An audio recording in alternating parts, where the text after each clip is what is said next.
नमस्कार दोस्तों, मेरा नाम है डॉक्टर मनन गुप्ता। मैं हूं एक आईवीएफ स्पेशलिस्ट और लैप्रोस्कोपिक सर्जन। बहुत बार एक सवाल हमारे पेशेंट्स हमसे पूछते हैं कि संबंध रखने के बाद कितनी देर सीधा लेटा जाए या पैर ऊपर करा जाए जिससे प्रेगनेंसी के चांसेस मैक्सिमाइज हो जाएं।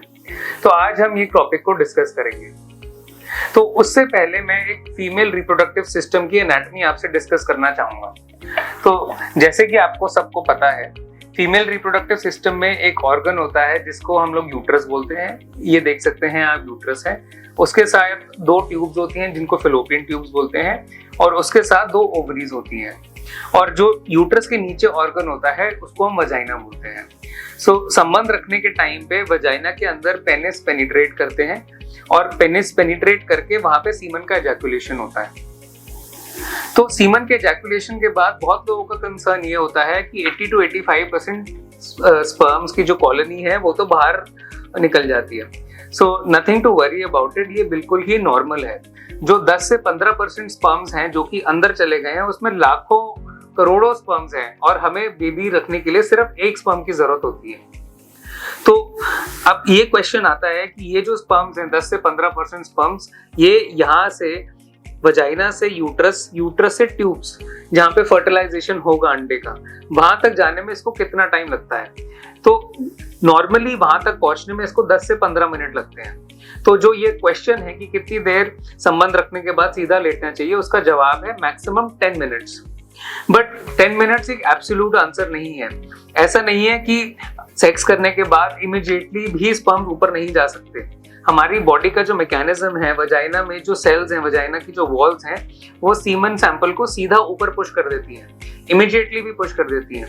अगर संबंध रखने के बाद कुछ लोग इमीडिएटली वॉशरूम जाके अपने आप को वॉश करते हैं या इमीडिएटली क्लीन करते हैं, तो भी वो प्रेग्नेंट हो सकते हैं। और अगर उनको लग रहा है कि सारा सीमन सैंपल बाहर निकल गया है, तो भी वो प्रेग्नेंट हो सकते हैं। तो अगर आप एक सीरियस एफर्ट कर रहे हैं प्रेग्नेंट होने के लिए, तो 10 minutes is an appropriate time जिसके लिए आप सीधे लेटें, और उसमें प्रेगनेंसी के चांसेस मैक्सिमम हो जाते हैं अगर बाकी सब कुछ नॉर्मल है तो।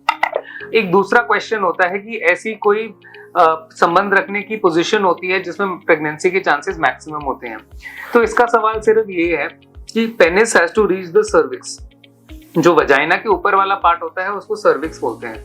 तो वहां तक पहुंचने के लिए सिर्फ डीप पेनिट्रेशन इंपॉर्टेंट है, और ये किसी भी पोजीशन में हो सकता है। तो जो भी पोजीशन कपल को कंफर्टेबल हो, उस पोजीशन में प्रेगनेंसी आ सकती है। कोई भी ऐसी सेट पोजीशन नहीं है जिसमें पेनिट्रेशन डीप होता है या डीप नहीं होता है। वो डिपेंड करता है कपल टू कपल पे। तो अपना कंफर्ट लेवल देखिए, और जो कंफर्ट लेवल में, जिस पोजीशन में आप सबसे ज्यादा कंफर्टेबल है, उसी में प्रेगनेंसी के चांसेस मैक्सिमम है। और तीसरा सवाल आता है कि कभी कभी पेशेंट्स को लगता है कि वो इमीडिएटली प्रेग्नेंट हो जाएं और आईयूआई या आईवीएफ की तरफ ना जा पाएं। तो मैं एक चीज बता दूं कि अगर 2 साल तक अनइंटरप्टेड विदाउट प्रोटेक्शन इंटरकोर्स करने के बाद भी आपको बच्चा नहीं आ रहा है, तो आप एक आईवीएफ स्पेशलिस्ट को जरूर देखिए। एक बच्चा रखने के लिए एक हेल्दी स्पर्म, एक healthy egg, healthy reproductive system बहुत जरूरी है। और 2 साल के बाद भी अगर नहीं आ रहा है तो कहीं ना कहीं कोई ना कोई प्रॉब्लम है, और वो प्रॉब्लम एक डॉक्टर ठीक भी कर सकता है, और आपको बेबी कैसे आ सकता है उसमें आपकी हेल्प भी कर सकता है। तो कोई भी आपके अधिक सवाल हो या आपको जानकारी चाहिए हो तो कांटेक्ट करिए दिल्ली आईवीएफ या एलांटिस हेल्थ केयर। Thank you.